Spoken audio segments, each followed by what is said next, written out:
YouTube channel study with ಪರಶುರಾಮ್ಗೆ ಸ್ವಾಗತವನ್ನು ಕೊಡ್ತೀನಿ. SSLC ಪ್ರಥಮ ಭಾಷೆ ಕನ್ನಡ ಸರಣಿ ಮತ್ತು ಪೂರ್ವ ಸಿದ್ಧತಾ ಪರೀಕ್ಷೆ 2025ಕ್ಕಾಗಿ ಬಹು ನಿರೀಕ್ಷಿತ ಪ್ರಶ್ನೆಗಳನ್ನು ಮೋಸ್ಟ್ ಎಕ್ಸ್ಪೆಕ್ಟೆಡ್ ಕ್ವಶನ್ಸನ್ನು ಫಸ್ಟ್ ಪಾರ್ಟಲ್ಲಿ 1 ಮಾರ್ಕ್ಸು 2 ಮಾರ್ಕ್ಸು ಮತ್ತು 4 ಮಾರ್ಕ್ಸ್ ಕ್ವಶನ್ಸ್ಗಳನ್ನ ಕೊಡ್ತೀನಿ. ಸೊ ನೆಕ್ಸ್ಟ್ ವಿಡಿಯೋದಲ್ಲಿ ನಾನು ಏನು ಮಾಡ್ತಾ ಇದ್ದೀನಿ, 3 ಮಾರ್ಕ್ಸ್ ಕ್ವಶನ್ಸ್ಗಳಾಗಿರ್ಬೋದು, ಓಕೆನಾ, ಪದ್ಯ ಆಗಿರ್ಬೋದು, ಅಲಂಕಾರ ಆಗಿರ್ಬೋದು, ಛಂದಸ್ಸು ಆಗಿರ್ಬೋದು, ಜೊತೆಗೆ ಪತ್ರ ಮತ್ತು ನಿಬಂಧಗಳ ವಿಡಿಯೋಗಳನ್ನು ನೆಕ್ಸ್ಟ್ ವಿಡಿಯೋದಲ್ಲಿ ಲೈನ್ ಅಪ್ ಮಾಡ್ತೀನಿ. ನಾನು SSLCಯಲ್ಲಿ ಕನ್ನಡದಲ್ಲಿ ಎಲ್ಲ ವಿಷಯಗಳಲ್ಲಿ ಕೂಡ ಪ್ರಶ್ನೋತ್ತರಗಳನ್ನು ಹಾಕಿದ್ದೀನಿ. SSLC ಕನ್ನಡ ಪ್ರಶ್ನೋತ್ತರ ಅಂತಲೇ ಒಂದು ಪ್ಲೇಲಿಸ್ಟ್ ಲಿಂಕ್ ಇದೆ, ಅದನ್ನು ಒತ್ತಿದರೆ ಎಲ್ಲ ಪಾಠದ ಪ್ರಶ್ನೋತ್ತರಗಳನ್ನ ನೋಡ್ಬೋದು. ಆಮೇಲೆ SSLC ಕನ್ನಡ ಪಾಸಿಂಗ್ ಮತ್ತು ಸ್ಕೋರಿಂಗ್ ಪ್ಯಾಕೇಜ್ ಅಂತಕ್ಕಂಥ ವಿಡಿಯೋಗಳಿದ್ದಾವೆ, ಅವುಗಳನ್ನು ಸಹಿತ ತಪ್ಪದೆ ನೋಡಿ. ಅಲ್ಲಿ ಪ್ರತಿಯೊಂದು ಪಾಠವನ್ನು ಡೀಟೇಲ್ ಆಗಿ ನಾವು ಉತ್ತರದೊಂದಿಗೆ ಹಾಕಿದ್ದೀವಿ, ಅವೆರಡನ್ನು ನೋಡಿ. ಅದಕ್ಕಿಂತ ಮುಂಚೆ ಬೋರ್ಡ್ದವರು ಕೊಟ್ಟಿರ್ತಕ್ಕಂಥ 2 ಸೆಟ್ ಮಾಡೆಲ್ ಕ್ವಶನ್ ಪೇಪರನ್ನು ನೀವು ಬಿಡಿಸಲೇಬೇಕು. ಯಾಕಂದರೆ ಇಲ್ಲಿ ಬಿಡಿಸೋದ್ರಿಂದ ಇಲ್ಲಿರ್ತಕ್ಕಂಥ ಪ್ರಶ್ನೆಗಳ ಮಾದರಿಯಲ್ಲಿ ಸೇಮ್ ಆಗಿ ನಿಮ್ಮ ಪರೀಕ್ಷೆಯಲ್ಲಿ ಬರ್ತವೆ. ಇವೆಲ್ಲ ವಿಡಿಯೋಗಳು ನಮ್ಮ ಯೂಟ್ಯೂಬ್ ಚಾನಲ್ನಲ್ಲಿದ್ದಾವೆ, ಡಿಸ್ಕ್ರಿಪ್ಷನ್ ಬಾಕ್ಸ್ನಲ್ಲಿನೂ ಕೂಡ ಕೊಟ್ಟಿದ್ದೀನಿ. ಸೊ ನೋಡಿದರೆ ಖಂಡಿತವಾಗಿ ನೀವೇನು ಮಾಡ್ತೀರಿ, 85+ ಅಂಕಗಳನ್ನು ಪಡಿತೀರಿ ಅಂತಕ್ಕಂಥ ಹೇಳ್ತಾ ವಿಡಿಯೋವನ್ನು ಶುರು ಮಾಡ್ತೀನಿ. ಶುರು ಮಾಡೋಕ್ಕಿಂತ ಮುಂಚೆ ಹೆಚ್ಚು ವ್ಯೂಸ್ ಬಂದರೆ ಇವಾಗಲೇ ಸೆಕೆಂಡ್ ಪಾರ್ಟ್ ವಿಡಿಯೋನ ರಿವೀಲ್ ಮಾಡ್ತೀವಿ. ಲೈಕ್, ಶೇರ್ ಮತ್ತು ಸಬ್ಸ್ಕ್ರೈಬ್ ಮಾಡೋದನ್ನು ಮಾತ್ರ ಮರೆಯದಿರಿ. ಓಕೆ, ಎಸ್, ಫಸ್ಟ್ ಪಾರ್ಟಲ್ಲಿ ವ್ಯಾಕರಣದಲ್ಲಿ 10 ಪಾಠಗಳನ್ನು ನೀವು ಓದ್ಕೊಂಡು ಹೋಗಲೇಬೇಕು. ಓಕೆ, ಇದ್ರದ್ದು ಒಂದು ಸಪ್ರೇಟಾಗಿ 10 ಅಂಕ ಫಿಕ್ಸ್ ಅಂತಕ್ಕಂಥ ಒಂದು ವಿಡಿಯೋ ಇದೆ ವ್ಯಾಕರಣದಲ್ಲಿ, ಅದು ಕೂಡ ಡಿಸ್ಕ್ರಿಪ್ಷನ್ ಬಾಕ್ಸ್ನಲ್ಲಿ ಕೊಡ್ತೀನಿ, ನೋಡ್ಕೊಡ್ರಿ. ವರ್ಣಮಾಲೆ ಮೇಲೆ ನಾಮಪದಗಳು, ವಿಭಕ್ತಿ ಪ್ರತ್ಯಯಗಳು, ಸಂಧಿಗಳು, ಸಮಾಸಗಳು, ತತ್ಸಮ ತದ್ಭವ, ದ್ವಿರುಕ್ತಿ, ಜೋಡು ನುಡಿ, ಅನುಕರಣಾವ್ಯಯ, ಅವ್ಯಯಗಳು ಮತ್ತು ವಾಕ್ಯ ಪ್ರಭೇದಗಳು, ಲಾಸ್ಟ್ ಬರೋದು ಲೇಖನ ಚಿಹ್ನೆಗಳು.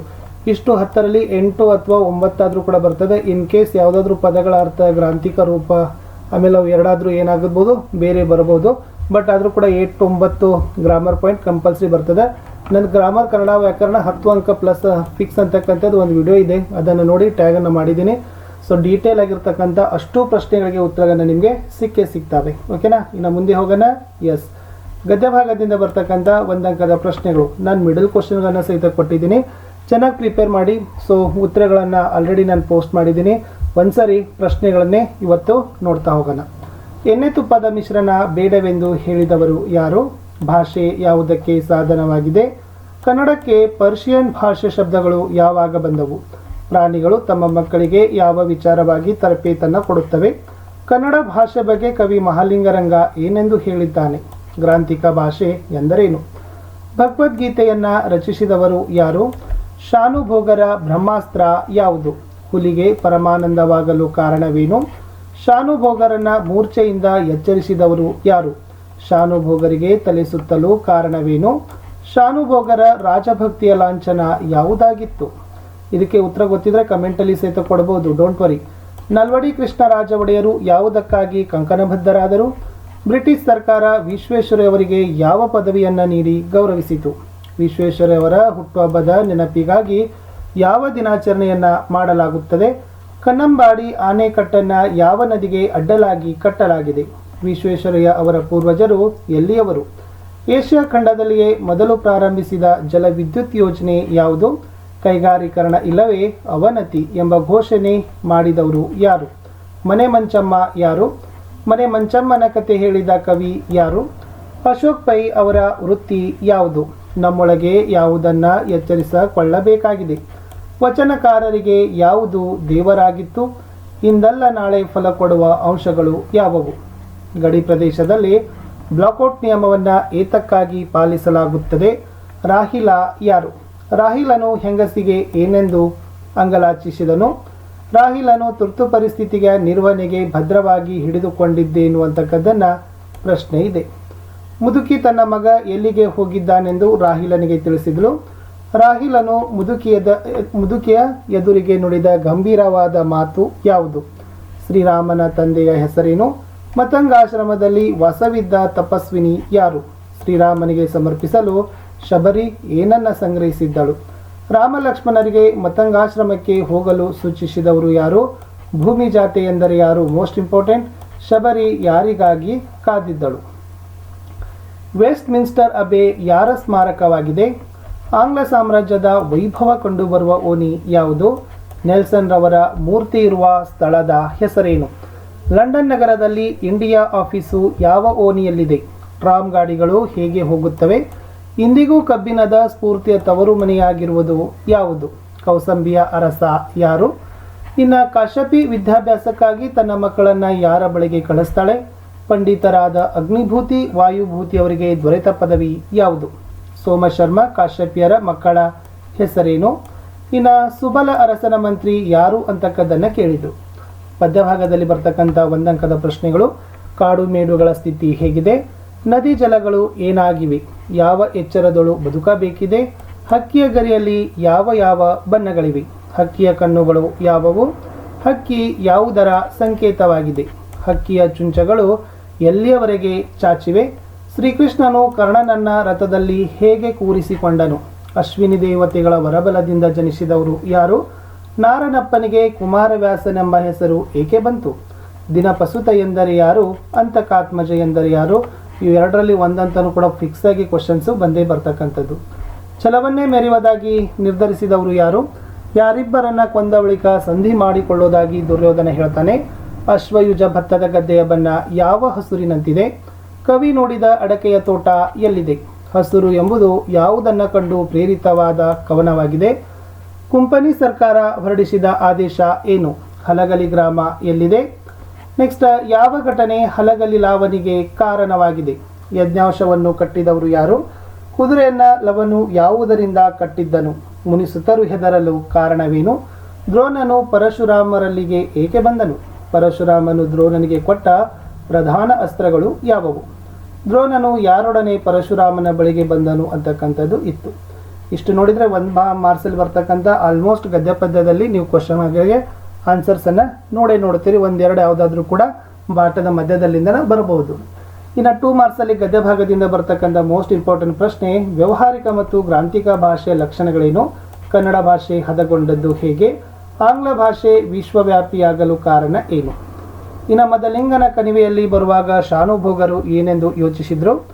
ಶಾನುಭೋಗರು ಮೂರ್ಛೆಯಲ್ಲಿದ್ದಾಗ ನಡೆದ ಘಟನೆಯನ್ನು ವಿವರಿಸಿರಿ. ನಲ್ವಡಿ ಕೃಷ್ಣರಾಜ ಒಡೆಯರ ಕಾಲದಲ್ಲಿ ಯಾವ ಕ್ಷೇತ್ರಗಳು ಸ್ವಯಂ ಆಡಳಿತದ ಕ್ಷೇತ್ರಗಳಾಗಿದ್ದವು? ಶಿಕ್ಷಣದ ಬಗ್ಗೆ ವಿಶ್ವೇಶ್ವರಯ್ಯ ಅವರು ಏನೆಂದ ಹೇಳಿದ್ದಾರೆ? ನೆಹರು ಅವರು ಸರ್ ಎಂ ವಿಶ್ವೇಶ್ವರಯ್ಯ ಅವರ ಬಗ್ಗೆ ಏನೆಂದು ಹೇಳಿದ್ದಾರೆ? ಇನ್ನು ಹಣಕಾಸು ನೀತಿಯಲ್ಲಿ ವಿಶ್ವೇಶ್ವರಯ್ಯ ಅವರು ಮಾಡಿದ ಮಾರ್ಪಾಡುಗಳಾವುವು ಅಂತಕ್ಕದ್ದನ್ನು ಕೂಡ ಮೋಸ್ಟ್ ಇಂಪಾರ್ಟೆಂಟ್ ಆಗಿರ್ತಕ್ಕಂಥ ಪ್ರಶ್ನೆಗಳು ಇತ್ತು. ಇನ್ನು ಅಶೋಕ್ ಪೈ ಅವರು ಹೇಳಿದ ಸಂಶೋಧನಾ ಸತ್ಯವೇನು ಅಂತ ಕೂಡ ಕೇಳಿದ್ದಾರೆ. ವಚನಕಾರರ ದೃಷ್ಟಿಯಲ್ಲಿ ಅರಿವು ಎಂದರೆ ಏನು ವಿವರಿಸ್ರಿ. ಡಾಕ್ಟರ್ಗೆ ವಿಮಾನದ ಪೈಲಾಟ್ ಏನು ಹೇಳಿದನು? ಮಹಿಳೆಯ ಅರ್ಥನಾದ ಕೇಳಿ ರಾಹೀಲನ ಮನದಲ್ಲಿ ಮೂಡಿದ ಪ್ರಶ್ನೆಗಳಾವವು? ಮುದುಕಿಯು ರಾಹೀಲನ ಬಳಿ ಯುದ್ಧದ ಬಗ್ಗೆ ತಿರಸ್ಕಾರದಿಂದ ನುಡಿದ ಮಾತುಗಳೇನು? ರಾಮನು ಗಿರಿವನವನ್ನ ಏನೆಂದು ಪ್ರಾರ್ಥಿಸಿದನು? ಲಕ್ಷ್ಮಣನು ಅಣ್ಣನನ್ನ ಹೇಗೆ ಸಂತೈಸಿದನು ತಿಳಿಸಿ. ರಾಮನ ಸ್ವಾಗತಕ್ಕಾಗಿ ಶಬರಿ ಮಾಡಿಕೊಂಡಿದ್ದ ಸಿದ್ಧತೆಗಳೇನು? ಆಮೇಲೆ ಊಲ್ವರ್ತ್ ಅಂಗಡಿಯಲ್ಲಿ ಸಿಗುವ ವಸ್ತುಗಳು ಯಾವುವು ಅಂತಕ್ಕದ್ದು. ಲಂಡನ್ನಿನ ಹೆಣ್ಣು ಮಕ್ಕಳು ಯಾವ ಯಾವ ಕೆಲಸದಲ್ಲಿ ನಿಯುಕ್ತರಾಗಿರ್ತಾರೆ? ಟೊಪ್ಪಿಗೆಯ ವಿಶೇಷತೆಯನ್ನು ಲೇಖಕರು ಹೇಗೆ ದಾಖಲಿಸಿದ್ದಾರೆ? ಪೋಯೆಟ್ ಕಾರ್ನರ್ನಲ್ಲಿ ಯಾವ ಯಾವ ಕವಿಗಳ ಸಮಾಧಿಗಳಿವೆ? ರಾಜ್ಯಸಭೆಯಲ್ಲಿ ಅಗ್ನಿಭೂತಿ ಮತ್ತು ವಾಯುಭೂತಿಯರನ್ನ ಮೂರ್ಖರೆಂದು ತೀರ್ಮಾನಿಸಿದ್ದೇಕೆ? ಅಗ್ನಿಭೂತಿ ವಾಯುಭೂತಿಯರು ಸೂರ್ಯಮಿತ್ರನಿಂದ ಕಲಿತ ವಿದ್ಯೆಗಳು ಯಾವುವು? ಸೂರ್ಯಮಿತ್ರನು ಮಾವನೆಂದು ತಿಳಿದಾಗ ವಾಯುಭೂತಿಯ ಪ್ರತಿಕ್ರಿಯೆ ಹೇಗಿತ್ತು ಅಂತಕ್ಕದ್ದನ್ನು ಕೂಡ ಮೋಸ್ಟ್ ಇಂಪಾರ್ಟೆಂಟ್ ಆಗಿರ್ತಕ್ಕಂಥ ಪ್ರಶ್ನೆ. ಇನ್ನು ಪದ್ಯಭಾಗದಿಂದ ಬರ್ತಕ್ಕಂಥ 2 ಮಾರ್ಕ್ಸ್ನ 2 ಅಂಕದ ಮೋಸ್ಟ್ ಎಕ್ಸ್ಪೆಕ್ಟೆಡ್ ಬಹು ನಿರೀಕ್ಷಿತ ಪ್ರಶ್ನೆಗಳು: ಕಾಡುಗಳಿಗೆ ಹೇಗೆ ಮುಟ್ಟಬೇಕಿದೆ? ಹೊಸ ಭರವಸೆಗಳನ್ನು ಮೂಡಿಸಿ ಯಾವುದರ ನಡುವೆ ಸೇತುವೆಯಾಗಬೇಕಿದೆ? ನಾಳಿನ ಕನಸುಗಳನ್ನು ಬಿತ್ತಬೇಕಾದರೆ ನಾವು ಹೇಗೆ ಬದುಕಬೇಕು? ಹೊಸಗಾಲದ ಹಸುಮಕ್ಕಳನ್ನು ಹಕ್ಕಿ ಹೇಗೆ ಹರಸಿದೆ? ಕೃಷ್ಣನು ಕರ್ಣನ ಮನದಲ್ಲಿ ಯಾವ ರೀತಿಯಲ್ಲಿ ಭಯವನ್ನು ಬಿತ್ತಿದನು? ಕೃಷ್ಣನು ಆಮಿಷಗಳನ್ನು ಒಡ್ಡಿದಾಗ ಕರ್ಣನ ಮನದಲ್ಲಿ ಮೂಡಿದ ಭಾವನೆಗಳು ಯಾವುವು? ಯುದ್ಧದ ವಿಚಾರದಲ್ಲಿ ಕರ್ಣನ ತೀರ್ಮಾನವೇನು? ಪಾರ್ಥ ಭೀಮರ ಬಗೆಗೆ ದುರ್ಯೋಧನನ ಅಭಿಪ್ರಾಯವೇನು? ತಾವು ಹೋರಾಡುತ್ತಿರುವುದು ನೆಲಕ್ಕಲ್ಲ ಛಲಕ್ಕೆ ಎಂಬುದನ್ನು ದುರ್ಯೋಧನ ಹೇಗೆ ವಿವರಿಸ್ತಾನೆ? ಕವಿ ಯಾವುದರಲ್ಲಿ ಆಗಸದಿಂದ ಬಿಸಿಲದವರೆಗೂ ಹಸಿರು ಕಾಣುತ್ತದೆ? ಕವಿ ಯಾವುದರಲ್ಲಿ? ಕವಿಗೆ ಯಾವುದರಲ್ಲಿ ಹಸಿರು ಸಕಲೇಂದ್ರಿಯಗಳನ್ನು ವ್ಯಾಪಿಸಿದೆ ಎಂಬುದನ್ನು ಕವಿ ಹೇಗೆ ವರ್ಣಿಸಿದ್ದಾನೆ? ಹಲಗಲಿ ಬೇಡರು ದಂಗೆ ಏಳಲು ಕಾರಣ ಏನು? ಹಲಗಲಿ ದಂಡು ಬರಲು ಕಾರಣ ಏನು? ವಾಲ್ಮೀಕಿ ಆಶ್ರಮಕ್ಕೆ ಯಜ್ಞಾಂಶವು ಬಂದ ಬಗೆಯನ್ನು ವಿವರಿಸ್ರಿ. ಈ ಯಜ್ಞಾಂಶದ ಹಣೆಯಲ್ಲಿದ್ದ ಪಟ್ಟಿಯಲ್ಲಿ ಏನೆಂದು ಬರೆಯಲಾಗಿತ್ತು? ಪರಶುರಾಮನು ಮಣ್ಣಿನ ಪಾತ್ರೆಯಲ್ಲಿ ಅರ್ಘ್ಯವನ್ನು ಕೊಡಲು ಕಾರಣವೇನು? ದೃಪದನು ದ್ರೋಣರಿಗೆ ಗರ್ವದಿಂದ ಹೇಳಿದ ಮಾತುಗಳಾವು ಅಂತಕ್ಕಂಥದ್ದು ಇಂಪಾರ್ಟೆಂಟ್ ಇತ್ತು. ಇನ್ನು 4 ಮಾರ್ಕ್ಸ್ಗೆ ಬರೋಣ. ಇಷ್ಟರಲ್ಲಿ ಒಂದು ಕ್ವಶನ್ ಅಂತರೂ ಕೂಡ ನೀವು ಆರಾಮಾಗಿ, ಯಾಕಂದರೆ ಇಲ್ಲಿ ಯಾವ ಥರ ಟ್ರಿಕ್ಸ್ ಮಾಡಬೇಕಂದ್ರೆ ಪ್ರತಿ ಪಾಠದಲ್ಲಿರ್ತಕ್ಕಂಥ 2 ಕ್ವಶನ್ ಇತ್ತಂದರೆ ಒಂದನ್ನಷ್ಟೇ ಬಾಹೆಟ್ ಮಾಡಬೇಕು, 3 ಇತ್ತಂದರೆ 2ಅನ್ನಷ್ಟೇ ಓದ್ಕೊಳ್ಬೇಕು.